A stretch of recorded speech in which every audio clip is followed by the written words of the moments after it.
തോൽവിയിൽ നിന്നും വീണ്ടെടുപ്പ് സാധ്യമാക്കി ഒന്നും അവസാനിച്ചിട്ടില്ല എന്ന് തൻ്റെ ആരാധകരോട് ഒരിക്കൽ കൂടി പറയുന്നത് ആ വോളിയിലൂടെയായിരുന്നു.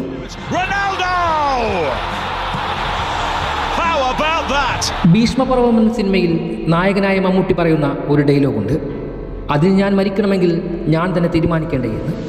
അതുപോലെ പഴക്കം കൂടുന്തോറും വീര്യം കൂടുന്ന വൈനായി അയാൾ ഇന്നും തൻ്റെ പരമസീമയിൽ നിറഞ്ഞാടുകയാണ്. അന്നും ഇന്നും വിമർശകരുണ്ട്, എതിരാളികളുണ്ട്, വെറുക്കുന്നവരും ബഹുമാനിക്കുന്നവരുമുണ്ട്. ഒടുവിൽ ഇവരെല്ലാം തലതാറ്റി നിൽക്കേണ്ടിയും വന്നിട്ടുണ്ട്. ഇന്നും ചിരിച്ചുകൊണ്ട് ഞാനത് വീണ്ടും പറയും, അയാളുടെ ഇന്ധനം ഇന്നും നിങ്ങളാണല്ലോ. നിങ്ങളില്ലെങ്കിൽ പിന്നെ ഇന്നൊരു റൊണാൾഡോയുമില്ലല്ലോ. അതുകൊണ്ട് തന്നെ നിങ്ങളെ പ്രസാദിപ്പിക്കാനുള്ള ഉത്തരവാദിത്യം അയാളുടേതല്ല. ദൈവത്തിന് പോലും ഈ ലോകത്തെ മുഴുവൻ പ്രസാദിപ്പിക്കുവാൻ കഴിഞ്ഞിട്ടുമില്ല. ദൈവത്തിന് പോലും ശത്രുക്കളുണ്ട്, പിന്നെയാണോ റൊണാൾഡോ?